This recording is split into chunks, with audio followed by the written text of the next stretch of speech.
you might just need to detach from social media.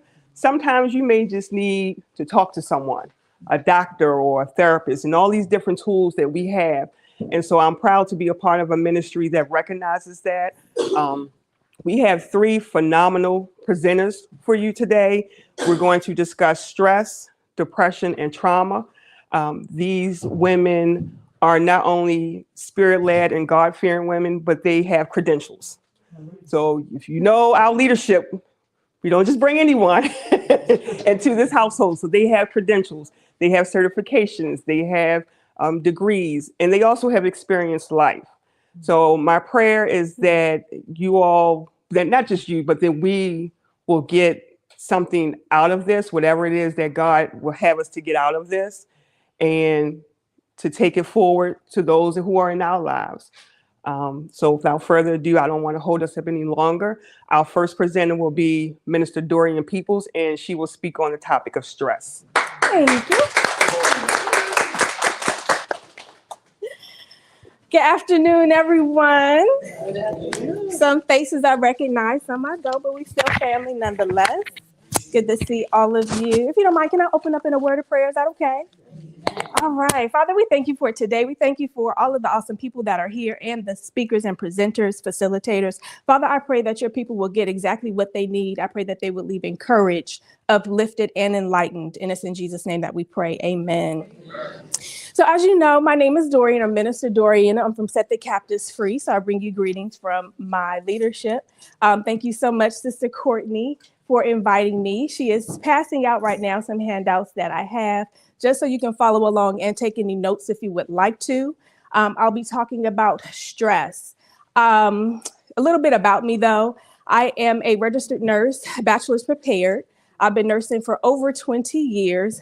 Yeah, I know.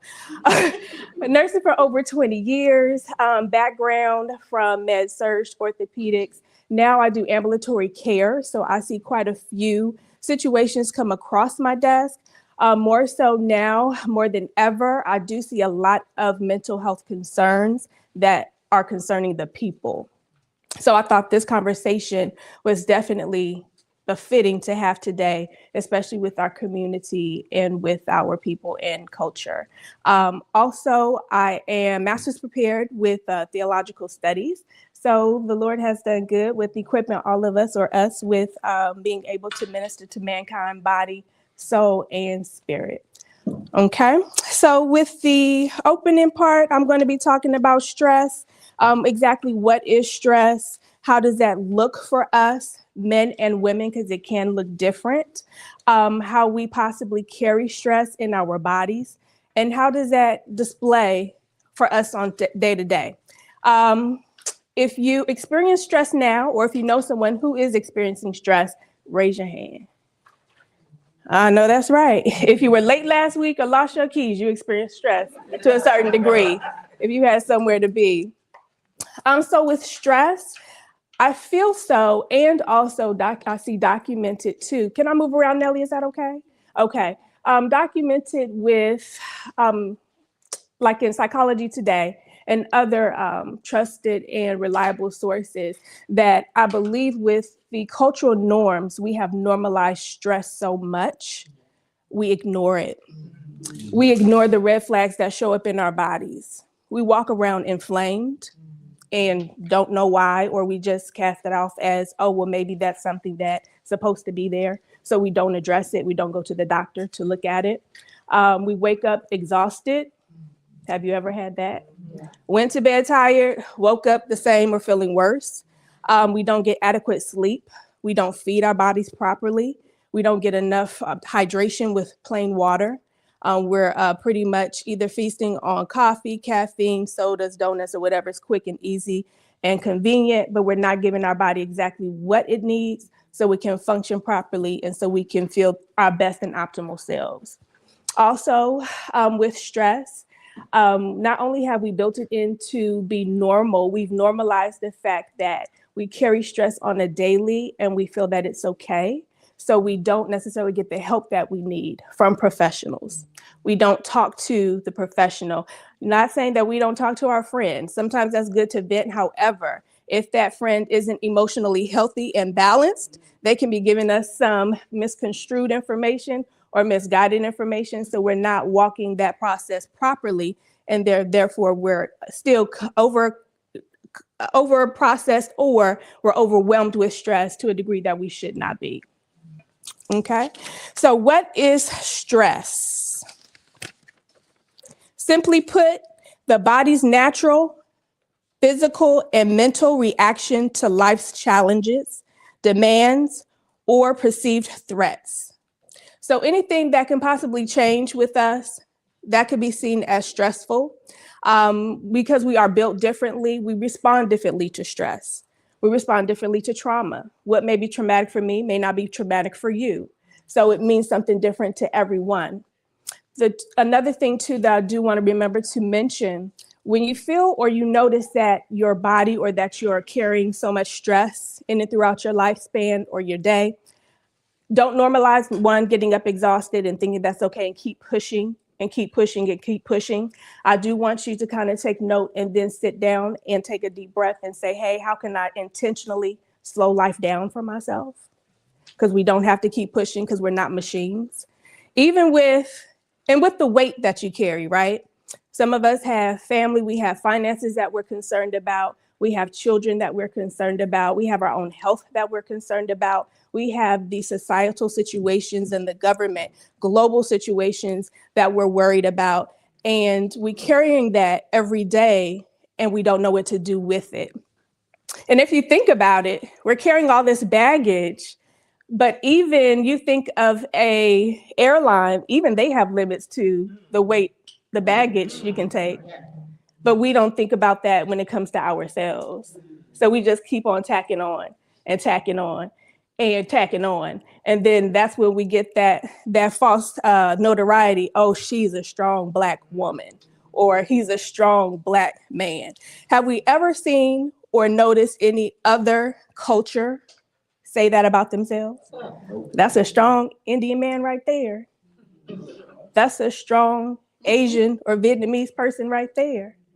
No. So we've normalized, or we've actually allowed or given into the false theory or idea that being strong, whatever that may mean to different people, we've normalized that. And technically, we probably need to change the narrative of what strong is and what strong looks like. So where we're not normalizing being stressed, overworked, overwhelmed, and probably outcasted from family and being able to enjoy family surroundings and family functions because we're overworking ourselves and calling it strong. Okay, so there's different types of stress too. So not all stress is bad. Some stress can be good.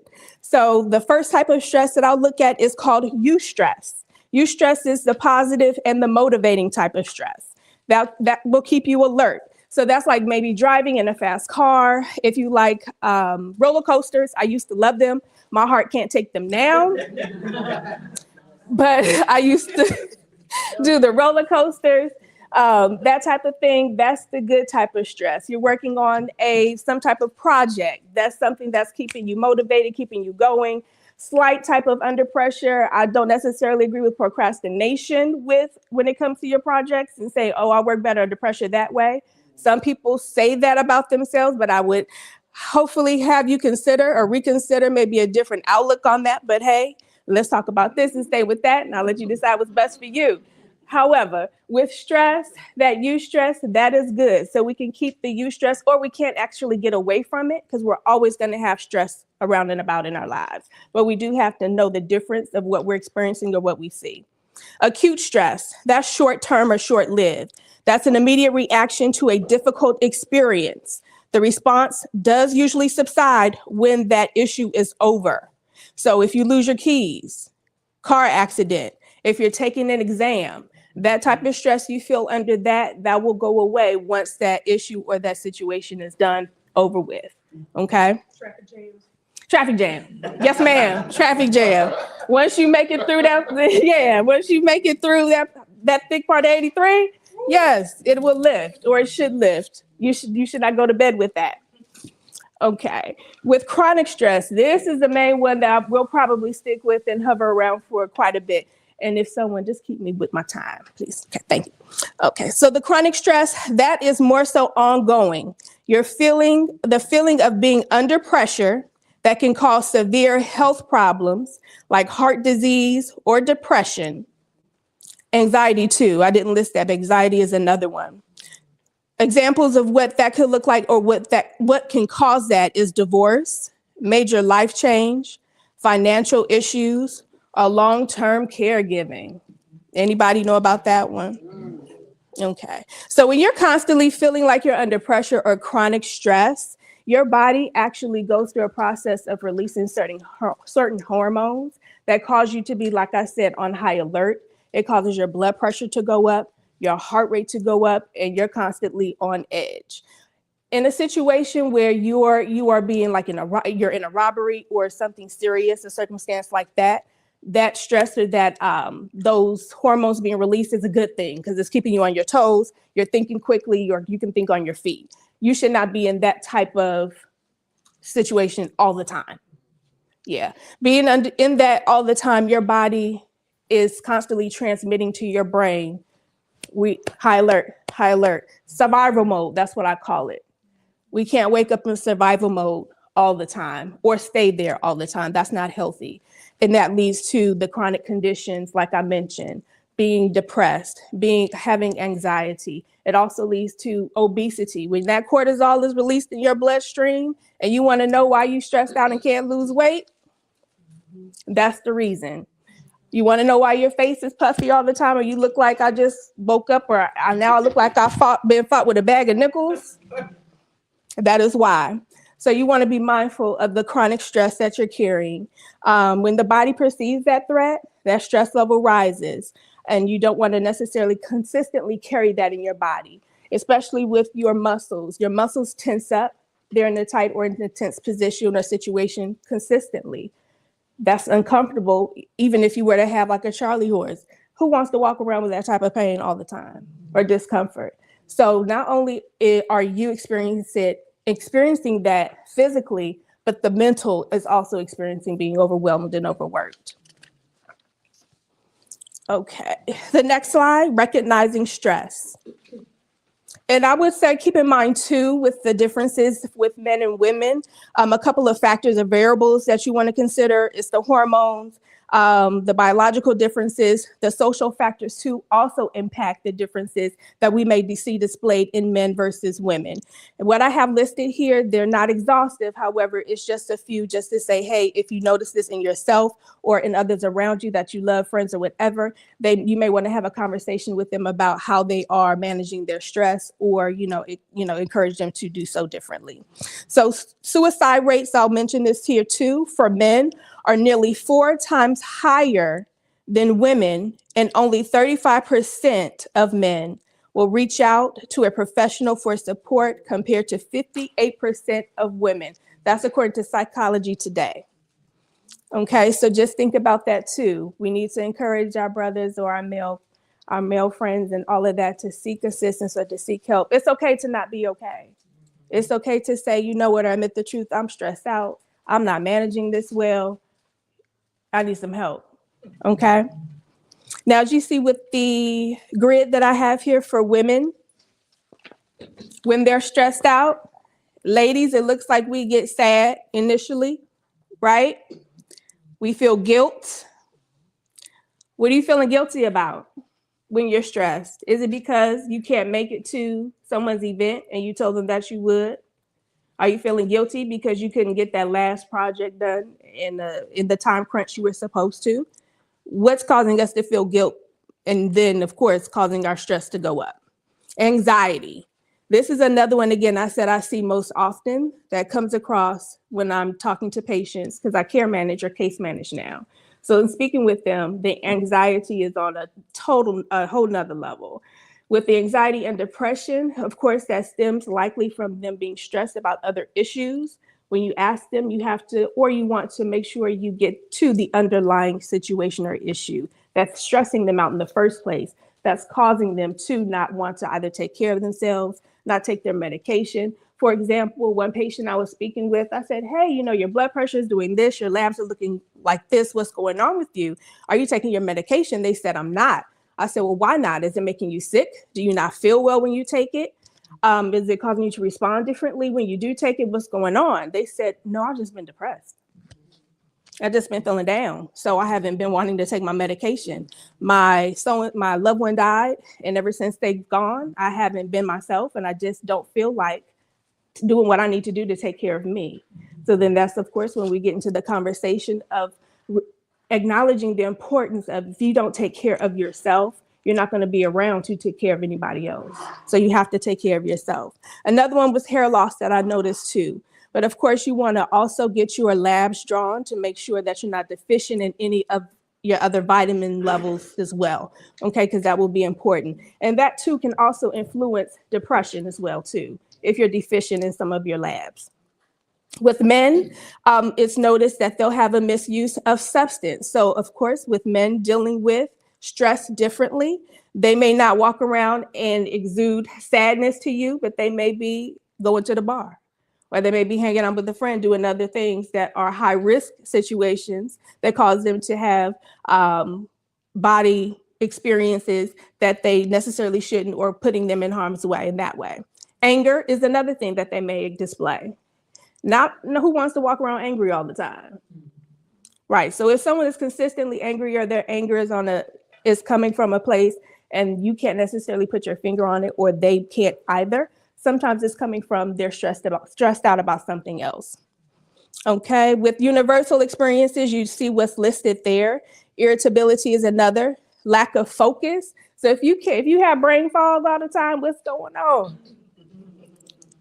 Brain fog, that's another one. If you can't necessarily focus on the task at hand, if you're seeing that, you know what, I came down to get something and I don't remember what that was, and that's consistently your thing, we need to see what's going on. Decreased libido for my married people. Decision fatigue. I'm just tired of making decisions. Why I gotta make this decision? Yeah. Leading to other comorbidities, as I mentioned, the increase in blood pressure and hypertension, depression, weight gain, obesity, and therefore that can lead to prediabetes or diabetes progression. So you want to make sure you look at that, and high cholesterol, because if you are stressed out, that's likely leading you to eat certain foods that you should not be eating everything that's not nailed down, or you're not eating anything at all. So you want to make sure you're not on either of the spectrum. Withdrawing socially, and digestion issues. Can't seem to keep food down, or you just don't, again, when you eat, you just uncomfortable. Indigestion, that can be a situation coming from stress. Another important fact saw from Psychology Today, job stress costs the U.S. over $3 billion yearly in absenteeism, turnover, diminished productivity, medical, legal, and insurance costs. So when you're stressed and you don't necessarily take that mental health day like you should, if you have the time, I am an avid believer you should take it. And even if you need to go in and talk to your supervisor to say, hey, I'm not doing well, I need a day. If it's your time, you pay for it, you need to take it. Okay. The next is identifying triggers and pressure points. The first one is trauma. My cohort will be talking about that, so I won't stay there too long. Matter of fact, you can probably have a whole day on trauma, to be honest. It's a lot to unpack with trauma. Unrelenting financial concerns. About 78% of U.S. adults reported losing sleep at night over financial worries. So financial, sometimes that could be high on the list when people are considering what's going on in their lives, especially globally. You look at healthcare, what's being taken away, what's not being funded anymore. Our older adults who are left, who are uncovered, or who are left vulnerable, they have to choose between food or do I get my medication? I don't have transportation to get to the doctor now because mobility or taxi is no longer available to me, or I don't have a ride because my loved one now has to go to work. They're working overtime. How do I manage this? So they're left also with a lot of decisions too that they're faced with as well. Sickness or illness within ourselves or other people, long-term caregiving. So for all my long-term caregiving individuals, I do recommend getting respite or looking for a place where they do offer respite. If you're not quite sure where you might can find that, you can also go online or connect with your primary care provider office. They may have some information for you there. Life circumstances changes, as I mentioned, loss of employment, global concerns, systemic racism, injustices, pandemic threats. It's a lot when you're seeing or watching the news, trying to stay informed, but again, you're carrying that too. So you want to make sure after you watch whatever you're watching to stay informed, you cast. When I say by cast, you get rid of, whether it's spending time with yourself, spending time with God, whether you're praying, whether you're reading your word, you need to cast that so you're not carrying that in your body. All right, managing stress. As I said, it's impossible to completely eliminate stress from your life. However, the following that I have listed can help you to manage it well. Pause and breathe. Everybody here, take a minute, close your eyes, take a deep breath in, hold, release. One more time. Deep breath in, hold, release. We need to learn to breathe. We need to learn to breathe and take a minute and slow life down for yourself. Self-care. Self-care that looks different for everybody. Self-care might be for some going to the spa, which is great. However, sometimes self-care can be just turning the phone off and going to take a nap. Telling the person no. Well, I'm not going to jump because that's coming up. Exercise, getting plenty of rest. If you can anyone in this room admit that they can possibly go to bed half an hour earlier than what they do? I see hands. Okay. Yeah. At least in half an hour to an hour. I understand we have kids. All that scrolling, Elder. So all the scrolling that we're doing, the doom scrolling or whatever it is that we do that we think we're using to wind down, are we actually really winding down? Yeah. So we need to focus on incorporating different aspects of our lives that we can do that can allow us to relax and to release and to press reset. And don't forget to go for your regular checkups with your provider. Don't skip your checkup because you have to take somebody else to theirs. Figure it out, even if you need to move yours to a different day, but you need to go to the doctor. Okay, checkups, get your blood drawn, let them know actually what's going on with you. If you don't tell them, they will not know. For that 20-minute visit, if you tell them, oh, I feel fine, I feel great, nothing's wrong, they're going to check off and say, okay. They might do a pre-screening and make sure, are you smoking? Are you vaping? What you putting in it? Nothing. Okay, great. I'll see you in 3 months. But you know you don't feel good. You know you wake up and you have pain in your chest that goes away. Or you know you go to sleep or you can't get to sleep or you have insomnia. If that's the case, you need to say that to your provider so they can do some more additional workup for you and find out what's going on, or make the appropriate referrals for you. That's what you pay insurance for, or if there's Medicaid involved, that's what that is there for, okay? Exercise, I mentioned that, even if that's simple as walking. Some people don't like the gym or to go to work out like that with the machines. Yes, Nelly, yes. If that's not your thing, find your thing. It doesn't have to be what everybody else's thing is.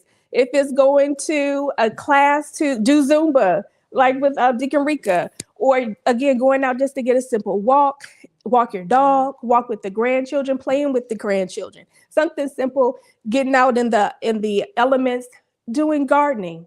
That's exercise, getting out in the fresh air, in the sunshine, that's ultraviolet light. Get out in the light, get out in the sun, get out and get that fresh air. Yes, ma'am. Shopping. You know that the Now they said walk in the mall is okay. But yeah. That's that, your self-care. Yeah, your self-care. Yeah. Yeah. Yeah. Yes, ma'am. Yes, ma'am. Yes, ma'am. Yes, ma'am. Yeah. Yeah. Yeah. Say it again. Yeah. Yeah. Learn to say no. This is my favorite one. If I need to, let me know one more time, okay? Say no. Okay, everybody repeat after me. No. No. Say it and mean it. No. You don't mean what you're saying. for sure say. Okay, no period. No period. Saying no is okay, and it's important, and you need to be able to do it without apology or explanation, even if it's your family. Yes, ma'am. Hallelujah. Even if it's your best friend, whomever, no is a complete sentence, and you're allowed to do it. You're allowed to say it. No is protecting and preserving your own health. It's okay. They should not be making you feel guilty because you've said no. They shouldn't be trying to talk you into what you've just said no to. Saying no is okay. You're not going to be everything to everybody, and you can't be at everything. Again, if you need to just cut the phone off to take a nap, if you want to cut the phone off just to sit and watch a program that you like, if you just want to go to bed early, because I like to sleep, it's okay to get your rest. Get your rest. That's how your body rejuvenates, that your body repairs when you're sleeping. So if you're never sleeping, your digestion is off, and again, your body is not repairing and your cells don't have a chance to repair as they should. Okay. Consider using a stress relief app. These are phenomenal. One is Calm. You do have to pay for that one, but they have different price points. You can take a look to see if anything falls into your category. And also with certain insurances, they may actually cover this for you. So you want to call and inquire about that. Abide is a Christian calming app, if you will. They will actually read the word to you or tell you different Bible or biblical stories that can kind of calm you or put you to sleep. Read and listen to the word of God. This is mind and thought transformation. Sometimes we're stressed out or have anxiety about things that haven't even happened yet. So when we have the wrong focus, we need to find out what are we actually intaking and what is it feeding? Is it feeding our fear or is it feeding our faith?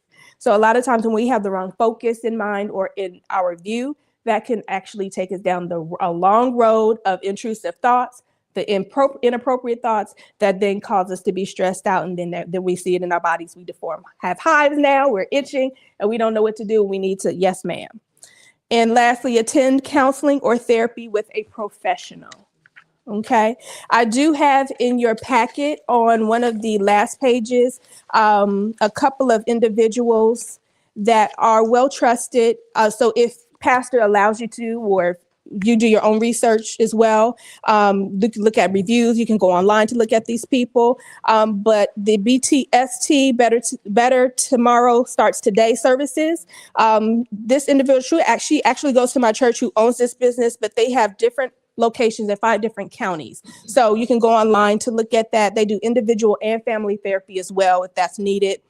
Shirley Stitt is another one. You can find her on Psychology Today and Therapy for Black Girls.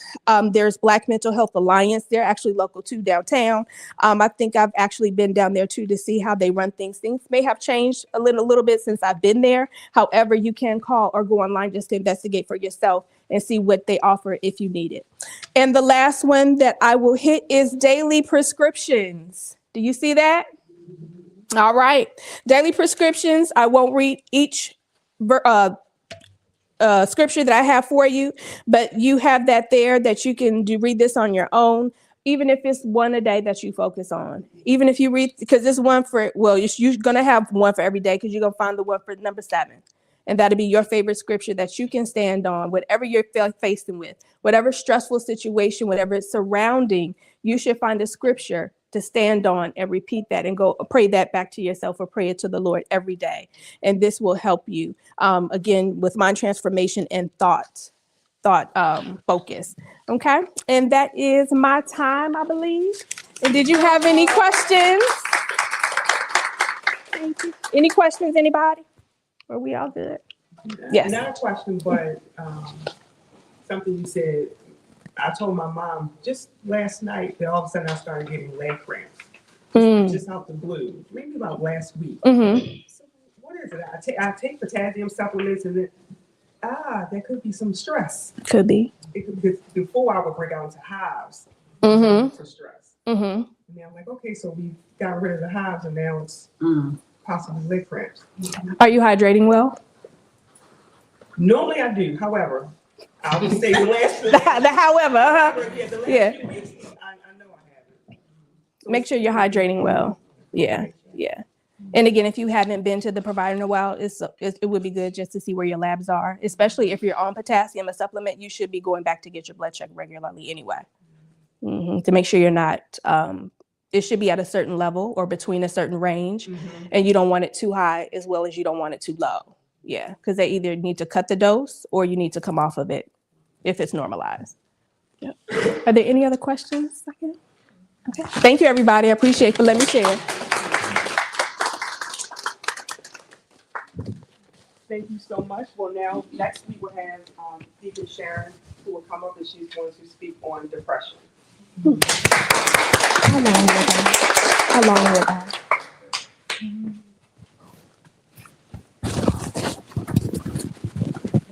Thank you. Sorry.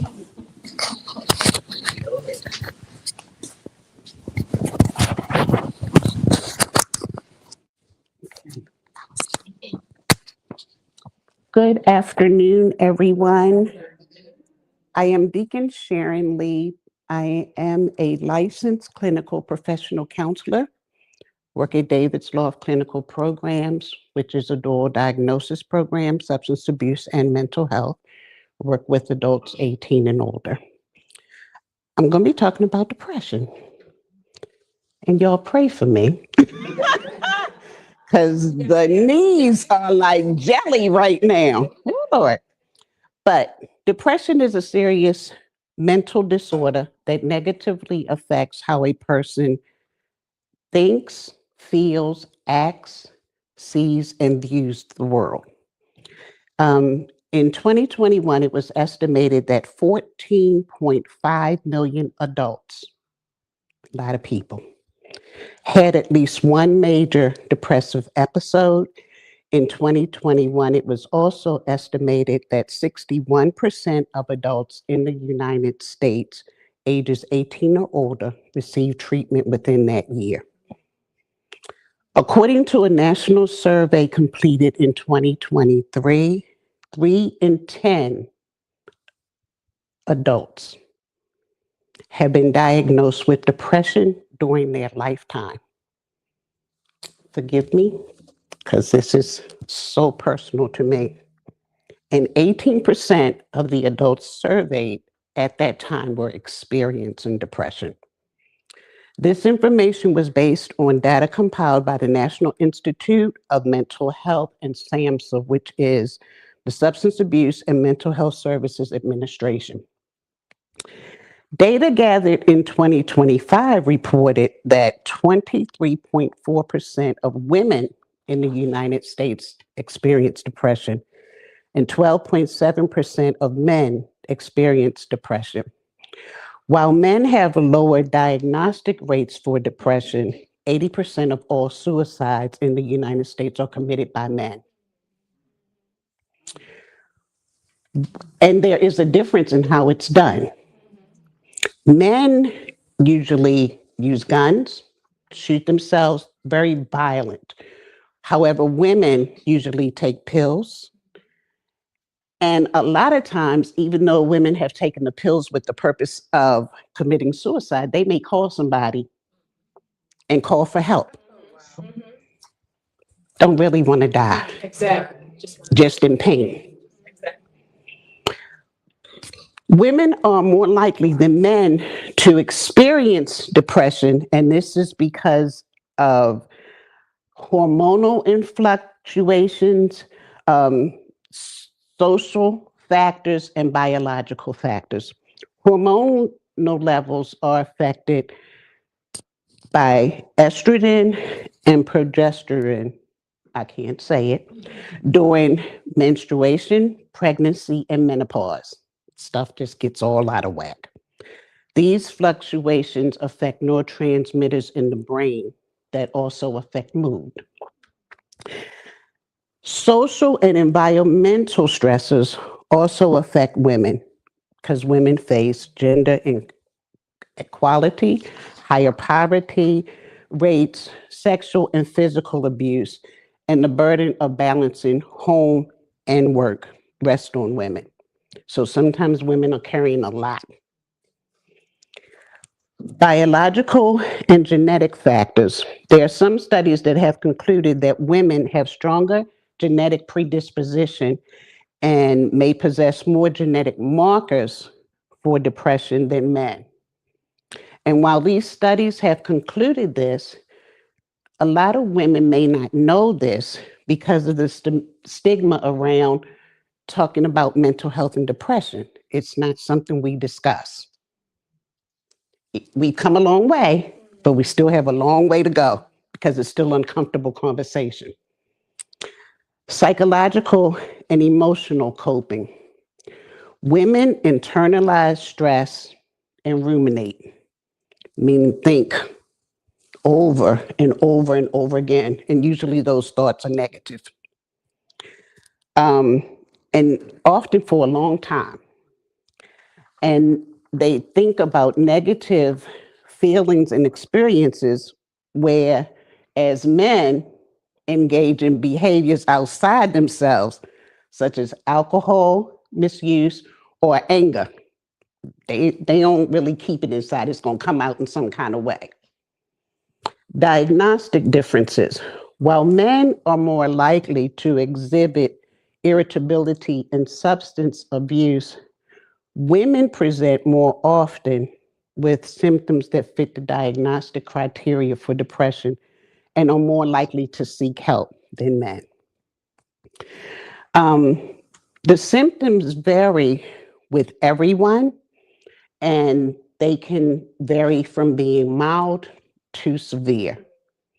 And they just appear differently in each person. I used a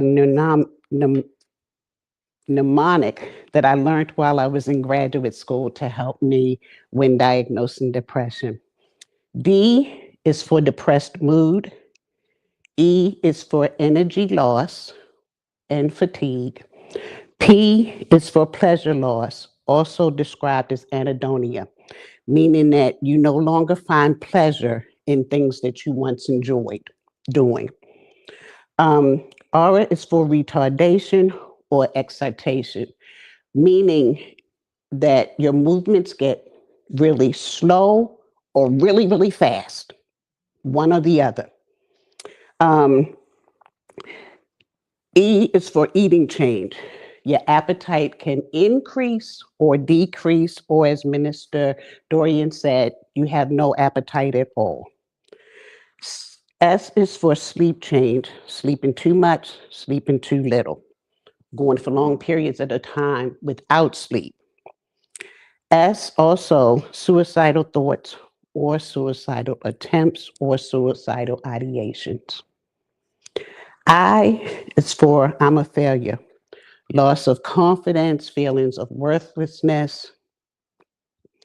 O, only me to blame, feelings of excessive guilt about everything.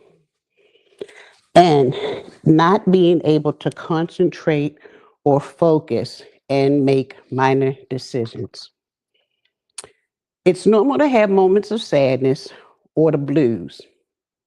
There's a difference, and I created a packet to talk about it. And we have to be careful of how we speak to ourselves, because sometimes we can be having a bad moment, a bad few days, stuff may be going left when we want it to go right. And what we will say is, I'm depressed, when you're not. We need to be careful what we speak over ourselves. We need to be careful what we say about about others. You know, oh, look at her, she crazy, or she bipolar. No, we got to stop speaking stuff and putting stuff into the atmosphere because we don't know what we're speaking sometimes. None of these conditions are easy to live with, and we're speaking stuff over ourselves and over others. We have to be careful with that. Risk factors for depression. Depression can affect everyone, even folk that look like they got it all together. They can be suffering inside. We just don't know it.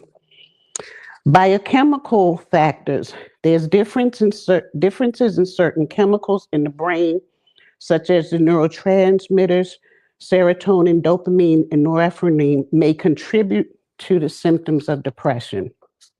Genetics. Depression can run in families. An example of this can be identical twins. One may have depression, the other one is 70% likely to get it within their lifetime. Yeah. Personality. People with very low self-esteem catastrophize about everything. Everything that happens is just, they can't deal with stress. They have no coping skills. They worry all the time, constantly pessimistic. Risk factor for depression. Environmental, exposure to trauma, sexual or physical abuse, violence. Like Minister said, we've normalized this stuff. It's not normal though, and it affects us. Severe stress, financial problems, divorce, major life changes, death of a loved one, job loss can all trigger depression. Physical health conditions, chronic pain, thyroid problems, heart disease, diabetes, and cancer can also contribute to anxiety and depression. Substance abuse, the misuse of alcohol or recreational drugs is strongly linked to the development and worsening of mental conditions. Medications, certain medications can have side effects that can lead to mood disorders. Anxiety disorders, if left untreated, can also lead to depression. Depression should be diagnosed by a healthcare provider. Reason being, you have relationship with your healthcare provider. Your healthcare provider has done labs, so they can see when there are fluctuations in your labs. They've known your history. So go to healthcare provider. They'll do exams. They'll do questionnaires. There are things that they do to determine what's going on. Don't diagnose yourself. Don't let nobody else diagnose you.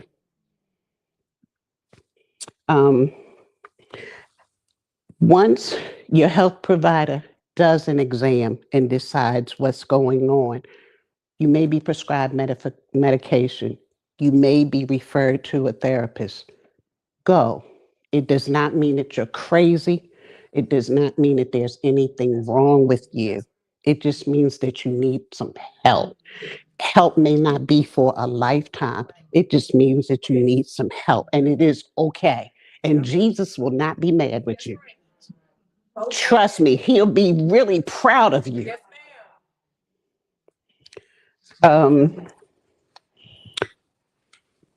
When a person has been diagnosed with depression, certain medications may be prescribed, such as Prozac, Zoloft, Lexapro, Celexa, and Paxil.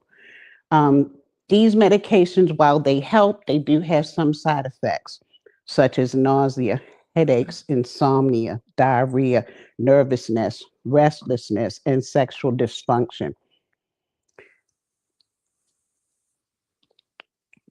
Keep in touch with your prescriber to let them know what's going on with your body. Medications may need to be tweaked, changed, or whatever, but talk to your provider. Antidepressants usually take 4 to 8 weeks to be fully active in the body. Some results can show up as early as 1 or 2 weeks. There are other therapies that are used. Psychotherapy, which is talk therapy, going to talk to a therapist.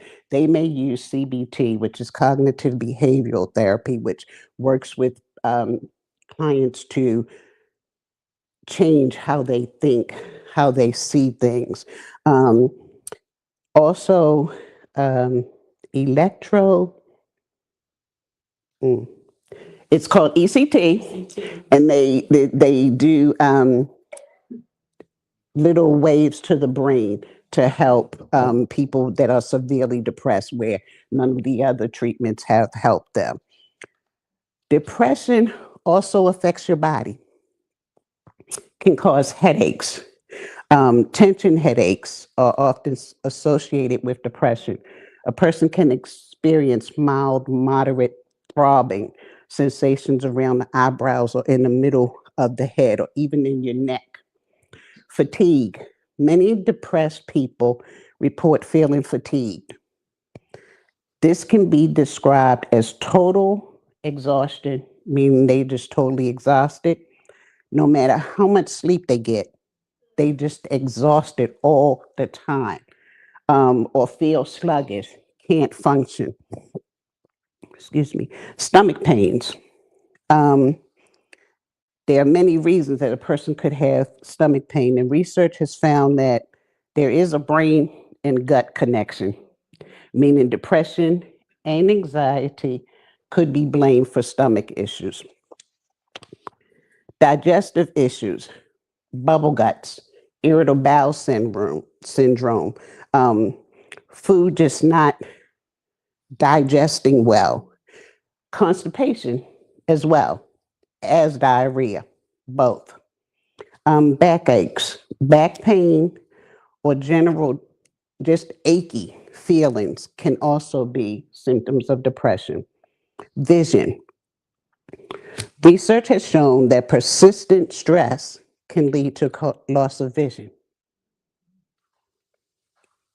Yeah. Weakened immune system.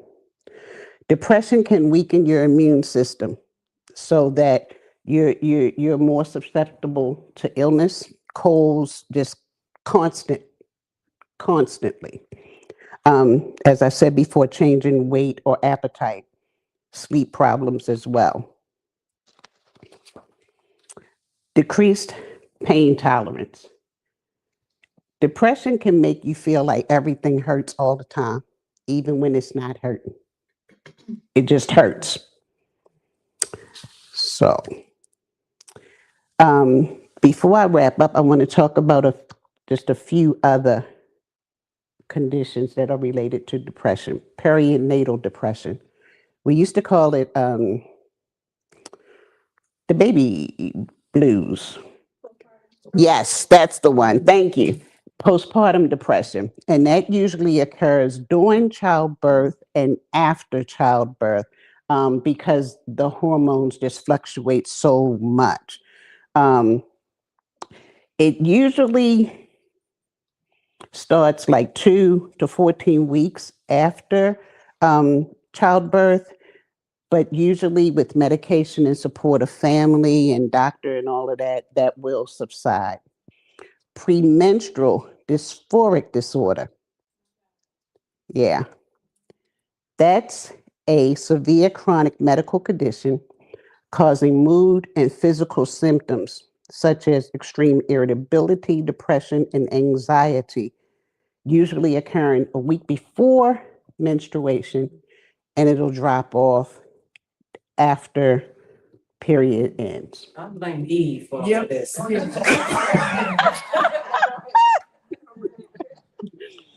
Seasonal affective disorder. This usually affects many people in like the fall and the winter months because of the change in the seasons. In Alaska, they have a very high rate of this. Suicide rate is high in Alaska at times because it's just dark all the time. Dark all the time. People with depression can take care of themselves by maintaining a basic daily routine. I encourage all of my clients to put together a mental health care package. That's getting enough sleep, watching what you eat, exercising, but also affirmation, speaking well to yourself, your favorite scriptures. If you like the color, just things that can help you. I created, and I will give everyone a packet, but this shows what depression looks like in your body. And I give this out to them because I want them to be able to recognize what's happening in their bodies when they're depressed so that they can pay attention and start to learn how to cope with, thank you, how to cope with what's going on inside of them, as opposed to reaching for what they used to do, drinking, drugging, whatever it is. Let's learn some different coping skills and let's use them. I am done. Are there any questions? Thank you.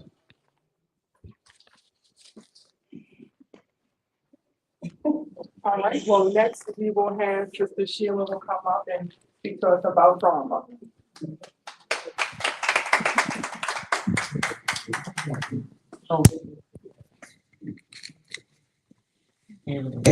Okay.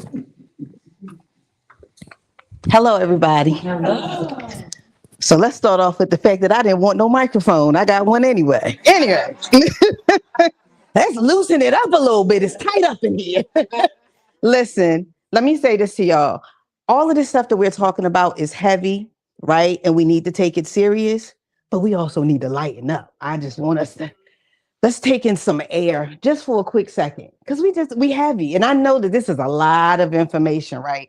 One of the things that is the blessing in this for me, one of the things that I've been, I'll give my credentials in a minute, but I've been doing mental health for a long time.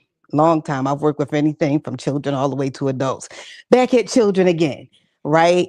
And this is heavy, but what I am so blessed by is to be a part of a church who cares about mental health, that we not just saying, let's pray it away, you ain't fasting enough and all those other things. Because what we know, or what we should know, is that God has given us earthly means to deal with things. And then when those earthly means don't work, that's when we call on the supernatural. Sometimes we have it backwards. We call it on God for things that we could actually address in the here and now because he's already given us the things to do. You know what I'm saying? And so I'm so grateful that the church has finally gotten to the place where we're saying, okay, we are praying, we are fasting, but it got to be more. And that's because we've been missing that supernatural thing, particularly the Black church. I don't know about white folks. I do Black people. I mean, I interact with, but you understand what I'm saying? I know my people is my point. And so I'm glad that we're actually bringing these things together, that we're having these conversations so we can actually truly heal, not just get the preach word, run around and fall out in the floor, but actually when we go throughout the week and we are living our regular lives, when stress is going to come and we're going to encounter depression, or we might come into some kind of traumatic event, we now have some real life tools to use. Right in between, and we're gonna keep praying and fasting and doing all the things, of course. So I'm here to talk about trauma, right? Trauma, one of the things that's been very interesting in this new culture of mental health is that because people are using therapy more, you are hearing a lot of words in therapy out in the world, right? Just out there in conversation, and it's great to a degree. But I think sometimes the conversations, they get a little bit too casual, if that makes sense. And so we call everything depression and we call everything trauma. You know what I'm saying? And we say that everything is a trigger. You know what I mean? Because we out here using all of these buzzwords. So I'm glad that it's become popularized. But I also want us to be careful because, like Deacon Sharon said, we could be putting some things on ourselves that are not so. We could be calling something a thing over our life that not actually is. And so that's why it is so important for us to educate ourselves, not just hear the buzzwords, but actually learn what it is. So we're not calling ourselves depressed when we just having a hard time and we're just sad, or we're not saying that something is trauma when it might have been an issue, but it might not actually be a trauma for you, if that makes sense. So trauma is a deeply distressing or disturbing experience. In mental health, is defined as a dangerous, frightening, and sometimes violent experience that is often sudden. Trauma is a normal reaction that occurs in response to an extreme event. It can happen to one family member or a whole family. Okay. And I'll talk about traumatic events in a minute. So one of the things that SAMHSA talks about, they talk about the 3 E's of trauma, because it's not just the event that makes it a trauma. Oftentimes we think, oh, it was a terrible car accident. I've had trauma. You know what I'm saying? That kind of thing. We throw it around, but it's really not just that you had the event. The event is a part of it, right? The circumstances is a part of it. That can cause trauma, but it's also about the individual's experience of the event. And that determines actually whether it's traumatic or not, which means me and you can experience the same exact event. It might be a trauma for her, but not for me, right? That's why we also got to be careful what we say, because we hear that something happens to somebody, we'll tell them they've been traumatized when they may not have been. Because how did they experience? Trauma is also based on the effects of the trauma. That includes adverse physical, social, emotional, and spiritual consequences. So it's not just that the event happened, right? Which is why we can have a shared experience and all experience it very differently. Let me ask you guys a question, and this is how you know it's true. Have you ever sat down and watched a TV show with somebody? Y'all have all watched the same thing together at the same time, right?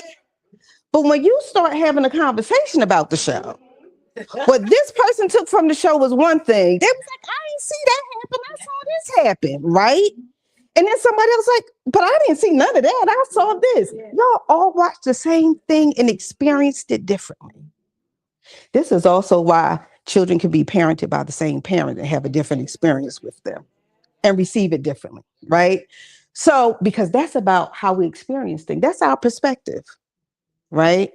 And so sometimes what is trauma is based on everything. As a matter of fact, everything that you consider a trauma is really based on how it was processed for you. If you don't perceive it as life-threatening or dangerous or any of those things, then it's not a traumatic experience, which is why we can walk away from different things and we can't figure out why this person is having such a hard time with it, because it might have been a trauma for them, okay? So that's just to give you some perspective. So we can stop calling everything a trauma, because what may be a trauma for you may not be a trauma for them, right? So now I want to talk about something. Have you guys ever heard of what's called ACEs? Adverse childhood experiences. I know that none of us are children, but we all were, right? So ACEs are serious childhood traumas that result in toxic stress that can harm a child's brain. The toxic stress may prevent a child from learning, from playing in healthy ways with other children, and can result in long-term health problems. And part of the reason why, even though we're all adults, I'm going to give you so there is like an ACE survey that you complete, right? And you get an ACE score. And if you get between like 1 and this number, then this means this, and so forth and so on, right? I'm going to give you guys a list of 16 ACEs. And I think that it's important to hear, because it can give us perspective of how we can view people and what they experience. Emotional abuse, physical abuse, sexual abuse, emotional neglect, physical neglect, mother treated violently, household substance abuse, household mental issues, parental separation or divorce, incarcerated household member, bullying by another child or adult, witnessing violence outside the home, witness a brother or sister being abused, racism, sexism, or any other form of discrimination, being homeless, or natural disasters or war. If I ask everybody to raise their hand there, is it just one thing on this list that you have experienced? I bet everybody could raise their hand for something, right? And so I work with children. I didn't say my credentials, so let me go back. I started talking. Sheila Bryant. I'm a licensed certified social worker, clinical, LCSWC. So I'm a clinical social worker licensed here in the state of Maryland. I currently work in Baltimore County Public Schools as a school social worker. This is my 11th year doing that. I am currently in 2 elementary schools, which is Oakley Elementary, which is in Parkville, and Summit Park Elementary, which is in Pikesville area. Prior to that, I've been doing that the last 3 years. Those 2 schools the last 3 years. Prior to that, I was at Deer Park Middle School for 8 years. And so that's what I'm currently doing. But as far as what I've done, I have worked in foster care, I've worked in after school, I've worked in outpatient mental health clinics as a therapist, clinical supervisor, and a clinical director. All that to say is that I've done a lot of things. I've had a lot of experience, and I've been doing this. I've been actually at LCSWC since 2009. I was a what were we called before? LGSWs, because they keep changing the lingo.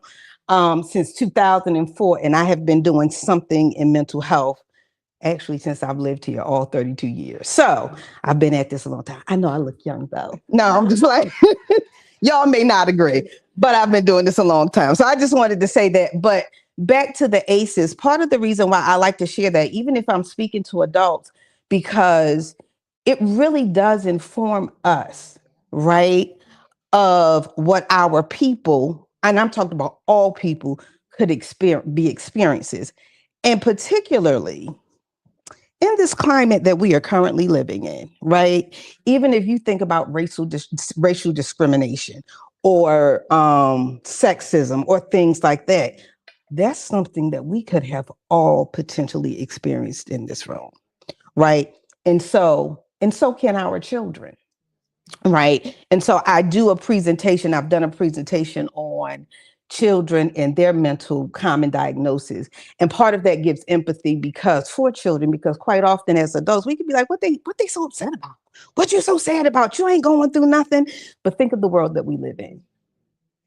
And if you think about your younger teenage middle school self, listen, I was a hot mess. I'm real clear. You know what I'm saying? And so if you think about what it was to be during that time and now in this time where you have this certain climate and you have, most of us were blessed to not grow up in a world of social media. To me, that was a blessing. I'm so glad social media was not around when I was growing up for so many reasons, you know, all the stupid things you do as children, right? But also because of the constant bombardment of images and trauma. And somebody was talking about the news, watching the news. The news cycle in and of itself could be traumatic, right? So, but yeah, so remember, when you're talking about trauma, you are talking about the event, right? You're also talking about how that person experienced the trauma. And then, you know, it's kind of also about what is the effects of it. So sometimes you can experience something, but it actually doesn't really have an effect. So those are the things that you need to consider when you're talking about something as a trauma. What was the event, how they experienced it, and then what is the effect of it, okay? So there are different types of trauma, right? So when I talked about the ACEs, that could be considered childhood traumas, right? We got childhood traumas, collective trauma. Collective trauma could be something like COVID-19. That is something that we all experienced, right? Now, actually doesn't mean though that it was trauma for everybody. Because for some people, the world being shut down was amazing. You don't have to go nowhere, you don't have to, but for other people, imagine what it's like when you had a family member going to a hospital that you could not see, right? You had women who had to have babies and they had nobody could come see them. It changes the experience, doesn't it? So that could be considered a collective trauma. Then we have generational trauma. What are some things that you think could be a generational trauma? It's okay. Sexual abuse. Sexual abuse can be generational trauma. I mean, for many reasons. Domestic violence, poverty, alcoholism, slavery. We are still today living the impacts of slavery. Exactly. Exactly. And we not all that far removed from Jim Crow. You know what I'm saying? So if you talk about collective trauma, I mean, we're not even going to get into what's going on politically. But if we did, you know what I'm saying? We can consider that to be collective trauma. You see a whole bunch of people in the South, or it could be anywhere, who may be looking at how their voting rights are impacted. That's a collective experience. You also have moral trauma. So what moral trauma is, when you feel that you're put in a situation that goes against your morals, beliefs, and values. That could be in any and every day. That could be on your jobs. Anybody ever have a job that asks you to do some things that you'd be like, I'm about to get fired. That moral injury is what we call that. That's what that could be. What I believe and what you asking me to do is now in conflict, right? Then there's racial trauma. We can already imagine what that is. And then there's secondary trauma. What do you think secondary trauma is? Being experienced from somebody else. They're going through it and it's affecting you. Mm-hmm. Secondary trauma. For practitioners, sometimes they call it vicarious trauma. When you become traumatized from other people's trauma, right? So I will say this, as practitioners, as clinicians, we talked about stress, we talked about depression, we are exempt from none of it. We are exempt from none of it. That's why it is so important that we take care of ourselves. If you're a care provider, if you're taking care of your parents, if you are just out there in the world dealing with people, period, you have to take care of yourself. You have to. Because if not, you can't keep taking stuff in without pouring something out.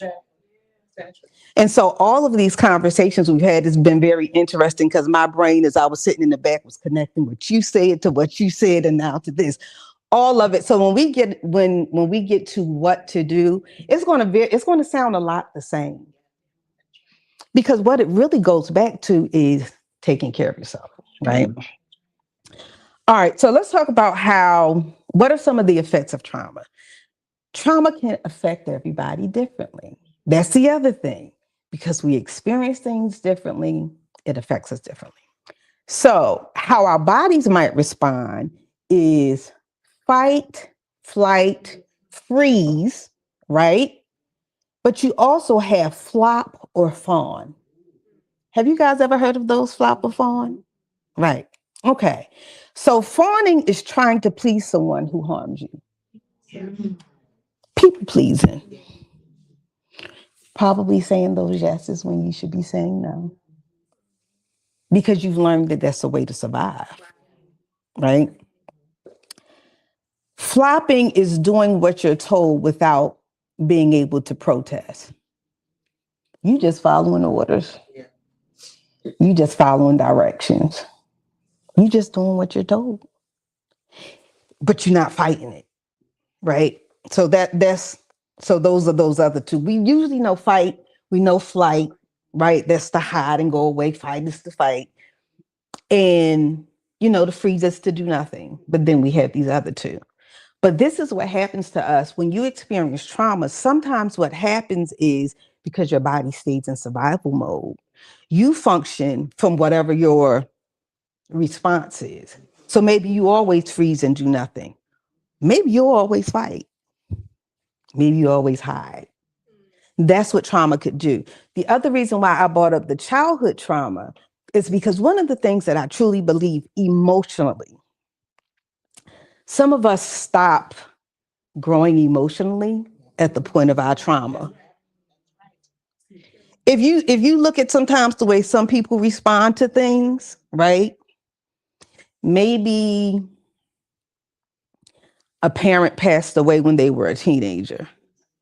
So their emotional responses or like that 15-year-old kid when that parent died because they didn't do the work, right? Just to give you guys some thoughts, to make some connections. I guarantee you when I said that, y'all had somebody immediately pop into your mind, didn't you? Like, that's why they've been acting like that. That's why they get so elevated when they get mad, because they never grew beyond that point emotionally. Just some things to think about. Also gives you a level of empathy too, right? It gives you a level of understanding. Let's see, some of the emotional effects of trauma is about how it makes you feel. Anger can be a thing, but numbness can also be a thing. Not feeling anything. A loss of identity, or scared or panicked all the time. You ever meet people that they just always nervous, like, oh my God, why are they? That could be a result of a trauma. Irritable, or grief, or worried, or just unsure, hypervigilant, shock, horror, shame. One of the other effects of trauma is self-blame. How did I let this happen to me? Why me? What did I do wrong? Right? There could be physical effects, headaches, aches and pains, kind of the same as depression, right? Tiredness, sweating, how often you eat or how little you eat, memory problems. Trauma can affect our thinking process and our memory, right? Changes in your vision or dizziness. That's what trauma can do. Some of the things that we might experience after we've had a trauma might be flashback, panic attacks, disassociation, sleep problems, self-neglect, suicidal thoughts, or alcohol or drug abuse or use. But what can we do? What can we do? First, if you know that you are safe, right? Keep yourself safe and remind yourself that you are safe, right? Sometimes what happens, we talked about depression. Somebody said, I heard this before. Depression is a disorder kind of the past, fixated on things that happened in the past. Anxiety is a disorder of the future, worrying about everything to come, right? So imagine if you got, that's why they go hand in hand, actually. That's why they go hand in hand. You know, they're unfortunately, they're partners, right? But you got to remember to keep yourself safe or go to a safe place. If you've experienced let's say it's been a car accident and you feel fine, go to the doctor. That next day gonna kill you. You know what I'm saying? Because usually when you're in the car accident, which could be a trauma, right? Usually when you're in the car accident, you got adrenaline running. So you're not feeling none of that. But go to bed and wake up the next morning. You literally wake up talking about, I feel like a car hit me. Go to the doctor. So if you've experienced a trauma, seek medical help. If you know that somebody experienced a trauma, have them go seek medical help, right? Just so they get checked out, make sure they're safe. Keep yourself safe. Take care of your basic needs. Eat, sleep. You know what I'm saying? Say no. Take care of your basic needs and then feel your emotions. How often do we go through stuff and we be like, I'm not going to cry. I'm not going mad. Somebody said, what does not come up and out of your mouth will come up and out of your actions, even when you don't want them to. So oftentimes we think if we suppress a feeling, we making it go away. The only way a feeling goes away is if we deal with it. And in order to deal with it, we have to feel it, right? So when we go to tuck all of that stuff away, I ain't dealing with that right now. How about this? Deal with it before it deals with you.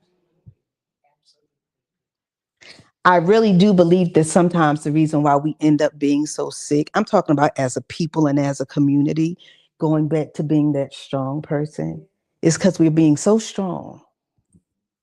You can be strong and cry. Amen. You can do both. Those things exist. It doesn't have to be one or the other, right? You can be strong and cry because you may need that release. Crying can actually be a bit cathartic. It's like, Every so often, my daughter be like, I don't even know why I'm crying like this. I say, because it was probably long overdue. It's been some things that you should have cried about when they happened and you didn't. And now it's all coming out now. So feel your feelings. Don't numb them and don't ignore them. Sit on them, right? Feel your feelings. Now, if you're having some stronger things like flashbacks or panic attacks or things like that, one of the things, we don't even realize this. There are so many things that we have that's already been given to us that we don't use. Your breath is a tool. I can't tell you how many kids I've worked with that they be like, that breathing don't work. Right? Even adults. I tried to breathe. It don't work. You know what we do when we say breathe? We do that kind of foolishness, right? I'm not talking about that. I'm talking about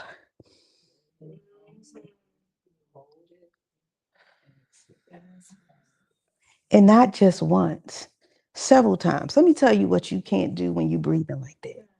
You can't cry when you're breathing like that. I promise you, every snotting and crying child that I've worked with, if I've gotten them, if I've said, can you just breathe with me? You know what? Humor me. And I slow them down and I get them to breathe. I said, you're not crying no more. Because you can't do that and breathe like that. Right. It slows everything down. It calms everything. And if you know, like I know, before you can do anything, you really do need to be calm. How many people have lost their keys, right? Running around looking for my keys. You all upset. You go do something else. You calm down. You forget. It's almost like the keys get dropped in your lap. Because the truth of the matter is when we are elevated, we can't even see straight. Literally, we can't see straight. So our breath is something that we have that we carry with us every day. You feeling stressed, you feeling elevated. This is outside of trauma. But even with trauma, is breathe. Use your breath. It's your tool that you have. God gave it to you, right? It is literally a God-given gift to breathe every day. And you can also use it as a tool, okay? So if you're having a panic attack, breathe. Taste or smell something like minty or chew a piece of gum. Because what happens is sometimes you need things to kind of snap you back to the present, right? When you start having panic attacks or things like that, you have now gone very, very, very far. So you need something to bring you back to the present. If you're in a place, you can also do something like a weighted blanket, feel something soft, things like that. They're just soothing things. If it's something like, because something that can also happen when you have trauma is disassociation. You disconnect, you space out, right? Same thing, breathing slowly while counting. Because at the end of the day, you always want to bring yourself back to the present. Do something like hold the ice cube, splash water. It shocks the body. It brings you back present. These are all things that we have access to every day. Don't have to go nowhere. You don't have to do nothing extreme. You go right to the bathroom on your job. You know what I'm saying? You know what I mean? Or sniff something that's a strong fragrance, something like that. If you're a person that's as a result of your trauma, you have nightmares. First of all, remind yourself you're safe. If you wake up from your sleep, do something that's calming. How often do we, just in life, we wake up from our sleep and then we'll put the craziest thing on TV to watch? You know what I'm saying? Do something that's calming. Listen to something that's calming. Watch something that's calming so you could go back to sleep. Or have something that grounds you near your bed that you can grab. But the first thing is to remind yourself that you're safe. Okay. And if you're feeling sad, depressed, or lonely, write down how you feel. Journal, right? We all have the right to feel what we feel. Write down what you're feeling. Do something creative. Talk to somebody. Spend time in nature. We discount the beauty of being outside. Outside of the pollen and the allergy things. I'm talking about the actual beauty of it, not the pain, right? Take your precautions before you go outside. Take your allergy medicines, but spend some time outside in nature. Okay. And then for those or for people who maybe are feeling like they want to self-harm, right? There are other things that you can do, like rub ice on the space that you consider harming. Because the thing is about most of the time when people self-harm is usually about feeling something different. It's about diverting the pain or releasing the pain, right? So instead of harming, rub some ice on that area that you would harm, or massage your hands or a place that hurts, right? So it diverts your attention. Or you could take a cold bath or a cold shower. Okay.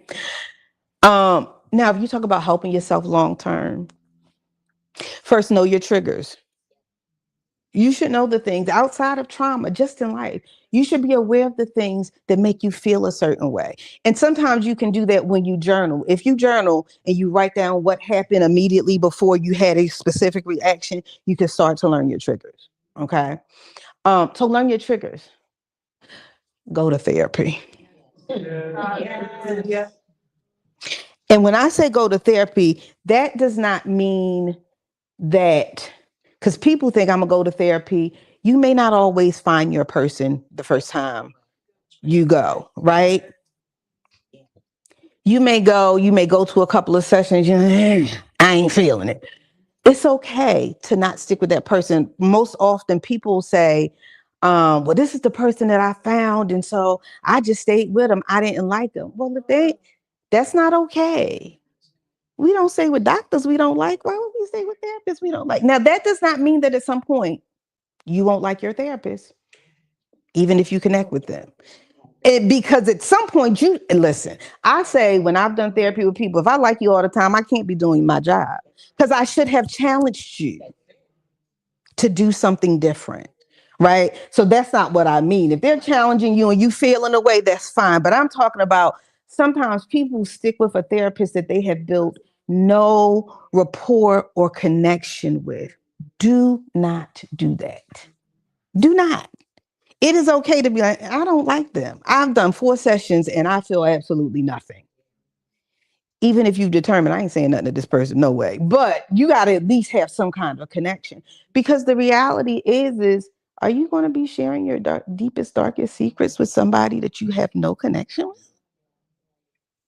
Right? I mean, would you stay at the church where the pastor ain't giving you no word, ain't feeding you? I'm just saying. But we'll sit in these situations. Well, this is the person I found. You don't have to. And don't let anybody tell you that you have to.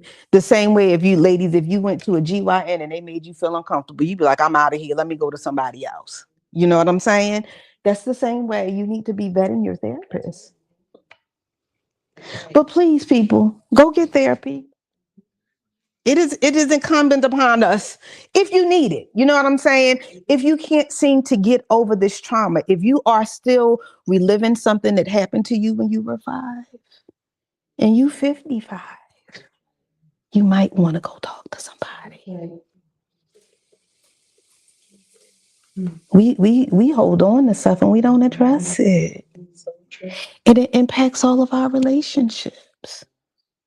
It does. Even when we're productive. Right? Find ways to relax. Right? Give yourself time. Sometimes when things happen, we think that we're supposed to be over it tomorrow. Now, I will not say that people say time heals all wounds. That's a lie. You got to do some work to heal. Just put some time in between you and the wound does not heal the wound. That's just like saying if you got a deep gash, I'm going to just give it some time. No, you're going to go get that thing stitched and get some medicine. So no, time does, even though you should give yourself time does not heal all wounds. The work towards healing heals the wounds. So we real clear, okay? And then make yourself a self-care box. All the little things you love. Now, if it's snacks, maybe not too many of the bad ones. Talking about this, my self-care, eating a whole bag of Oreos, it's not okay. But make yourself a little self-care box of little things that you can have that make you feel good. And then, of course, try peer support. Because I will say this, and I will close on this. One of the tricks of the enemy is to make us feel like we're alone. Yes. To make it feel like it's only us that's going through it. Right? It's not the truth. It's not only you. While your experience might be unique in how you deal with the experience, you're not the only one that's been through it. Do not isolate.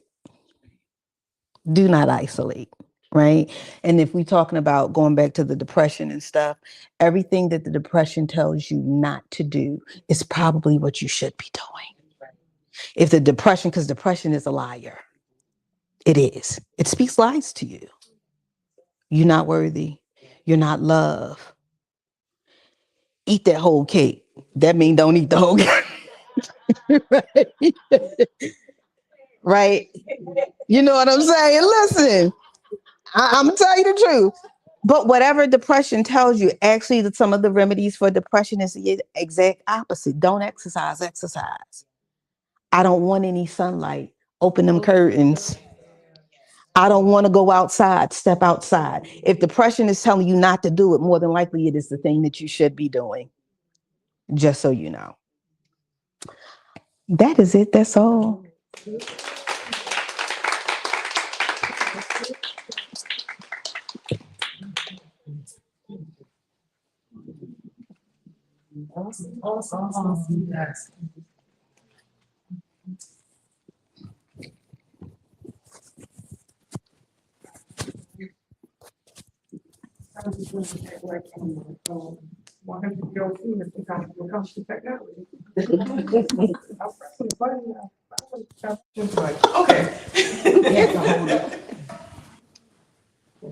But I would like to thank all of our presenters today for the information.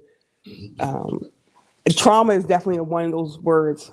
I felt like it was a buzzword, trauma and overstimulated, but I actually learned exactly what is trauma.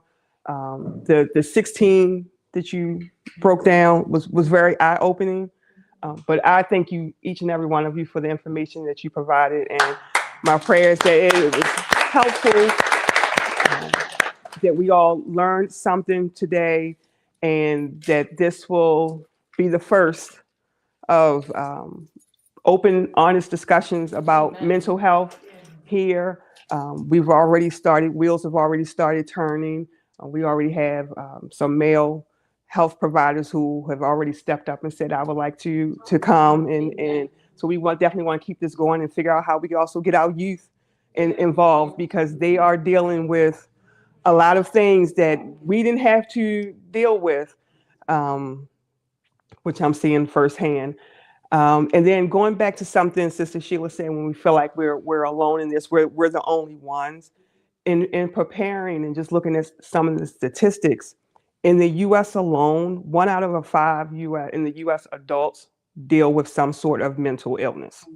That's 23% of our population. Worldwide, it's over 1 billion people. So we are not, or you are not alone. Just don't be afraid to reach out and get the help that's needed. In the state of Maryland, you have 988. If you have to, you can call, you can text, you can chat. They can provide resources. They help veterans. It's a suicide hotline. So please, please, please don't think that you have to take all of this alone. People are here to help, and we care about each other. This is our village. And again, we will definitely keep you posted on future endeavors. Again, I thank Pastor Hall and all of the leadership for supporting this endeavor, and I hope you all have a wonderful, blessed weekend. That's it.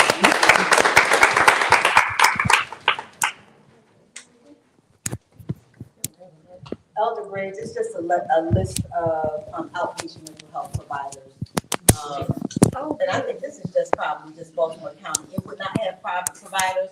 I would say a lot of, I'm sure just about all of those take Medicaid.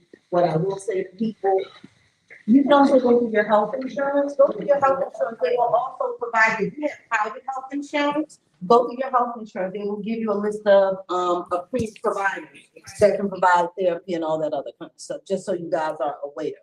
And I don't want you to think that you're without therapy resources. Yeah. Talk to me about